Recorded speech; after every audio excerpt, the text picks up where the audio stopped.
Sir అంటే ఈ నిరసనల్ని ప్రభుత్వం డీల్ చేసిన తీరు ఏ రకంగా ఉంది సార్?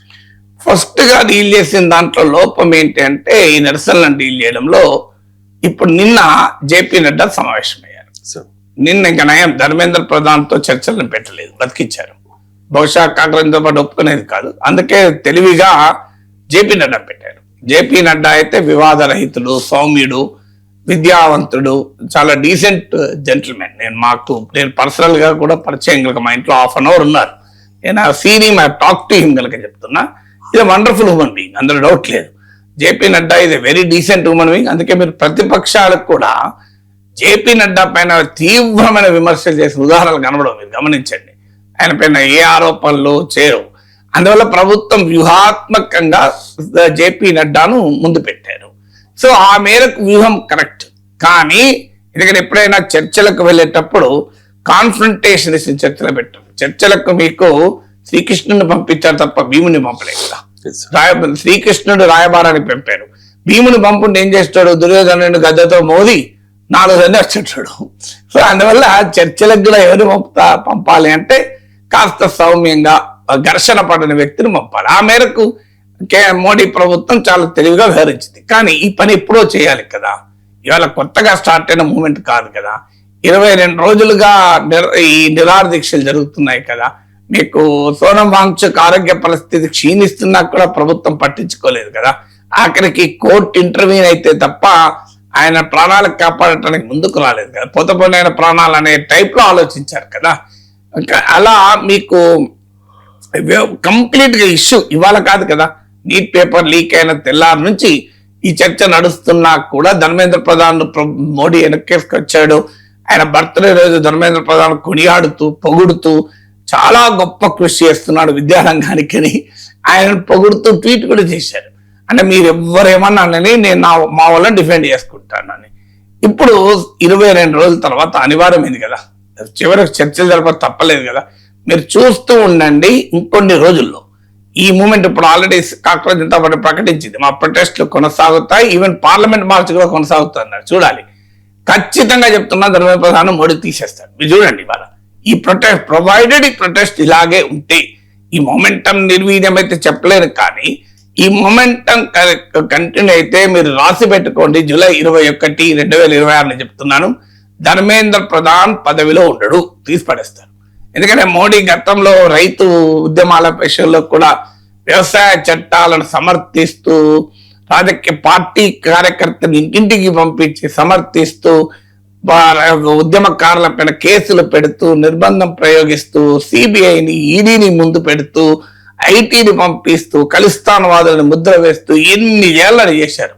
అయినా రైతు ఉద్యమం ఆగలేదు. ఏం జరిగింది? మోడీని ఒక రోజు వచ్చి క్షమాపణ కోరాడు. మీరు చూడండి, ఇప్పుడు కూడా మోడీ మళ్ళీ యువతను క్షమించమని కోరుతూ, మీ ఆగ్రహాన్ని నేను పూర్తిగా అర్థం చేసుకోలేకపోయాను, మీ అసంతృప్తిని నేను పూర్తిగా పసిగట్టలేకపోయాను, అయినా నాకు మీరు ముఖ్యము, రాజకీయాలు ముఖ్యం కాదు అని చెప్పి స్టేట్మెంట్ ఇచ్చి ధర్మేంద్ర ప్రధాన్ తీసి బయటపడేస్తాడు. జరగండి. కానీ సమస్య టూ లేట్ కదా. మీకు అప్పుడు నచ్చింది కావచ్చు, ఇప్పుడు నడవదు. ఎందుకంటే ఇది ప్రజలు చూశారు మీకు ఇన్ని రోజుల పాటు. సో ఇంత పెద్ద ఎత్తున నిరసన అయ్యేంత వరకు ప్రభుత్వం ఏమైంది అనేది క్వశ్చన్. ఎందుకు మరి డీల్ చేయలేకపోయింది, చర్చలు ఎందుకు జరపలేకపోయింది అని ప్రభుత్వానికి అంచనా కూడా ఉన్నట్టు లేదు. అంటే ఇది ఏదో పొలిటికల్ సటైర్, ఇదొక మీము, దీనికి అంత సీన్ ఉంటుందా, ఈ అబ్జదీప్ కి ఏంటి, ఇదికేం చరిత్ర లేదు, ఇది ఏం పెద్ద ఉద్యమం అవుతుంది అని. సాధారణంగా బీజేపీకి ఉన్న ప్రత్యేకత అంటే ఇయర్స్ టు ద గ్రౌండ్ అంటారు. బీజేపీకి ఉన్న గొప్ప స్ట్రెంగ్త్ ఏంటి అంటే ప్రజల్లో వచ్చేటువంటి అభిప్రాయాల్ని ఖచ్చితంగా గేజ్ చేయగలుగుతుంది. అందుకే మీకు వ్యవసాయ చట్టాల పైన వెనక్కు వచ్చి క్షమాపణ చెప్పి విత్డ్రా చేసుకున్నాడు మోడీ. ఎందుకంటే ప్రజల బీజేపీకి ఉన్న అడ్వాంటేజ్ ఆర్ఎస్ఎస్ పరివారం ఉండడం వల్ల వారు ఎప్పటికప్పుడు సమాజంలో ప్రజలు ఏమనుకుంటున్నారనే ఫీడ్బ్యాక్ ఇస్తూ ఉంటారు. మరి ఈ కాక్రోచ్ జనతా పార్టీ ఫినామినన్ పైన సంఘ్ పరివార్ నుంచి ఫీడ్బ్యాక్ రాలేదా, వచ్చినా మోడీ పట్టించుకోలేదా మనకు తెలియదు. కానీ ఖచ్చితంగా మోడీ ప్రభుత్వం Bharatiya Janata party youth anger ను సరిగా అంచనా వేయలేకపోయింది. వాస్తవంగా ఈ యూత్ అంతా కూడా బీజేపీ కోర్ ఎలక్టోరల్ కాన్స్టిట్యున్సీ. బహుశా మా వారే కదా మాకు వ్యతిరేకంగా స్పందిస్తారా అనే అతి విశ్వాసమైన ఉండవచ్చు. ఎందుకంటే యూత్ యంగ్ ఓటర్ బీజేపీకి ఓటు వేస్తారు ఈ 3 ఎన్నికల్లో.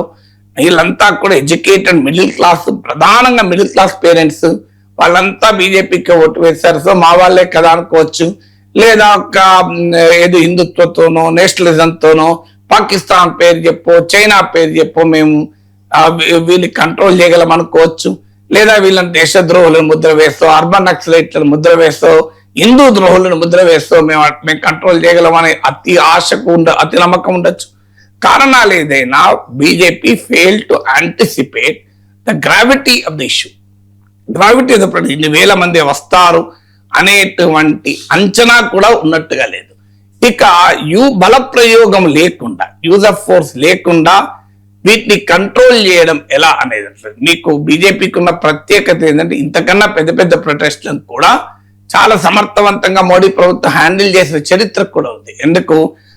లీగల్ కోర్టుల ద్వారానో, ఇంటర్వెన్షన్ ద్వారానో, భారీ ఎత్తున పోలీస్ ఫోర్స్ ద్వారానో, లేదా ఒక నరేటివ్ బిల్డింగ్. ఇప్పుడు సిటిజన్షిప్ అమెండ్మెంట్ యాక్ట్ ఉంది, అది వెంటనే దేశద్రోహ ఉద్యమము, అది మైనారిటీల ఉద్యమము, అది మీకు ముస్లిం సంతుష్టీకరణ రాజకీయ ఉద్యమము అని అది విదేశీయులను చొరబాటుదారులను సమర్థించే ఉద్యమం అని ముద్ర వేసి అటాక్ ఆపగలిగింది, రెసిస్ట్ చేయగలిగింది.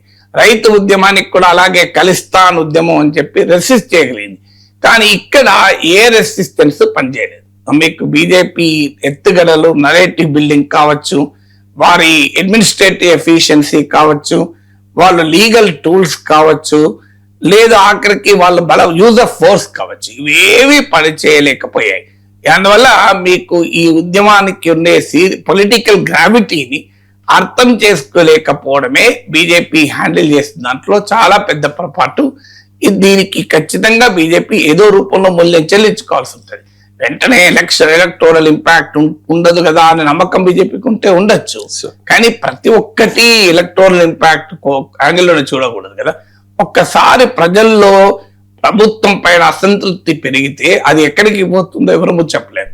ఒక్కసారి ప్రభుత్వం పట్ల ఫియర్ పోతే ప్రజలు నిరసన తెలపడానికి వెనుకాడరు. సో అందువల్ల ఇట్స్ ఎ బిగ్ ఛాలెంజ్. బహుశా మోడీ ప్రభుత్వం ఈ 12 ఏళ్లలో ఇంత పెద్ద ఛాలెంజ్ ను ఎప్పుడు ఎదుర్కోలేదు. అందువల్ల it's a biggest political challenge in the history of Modi regime.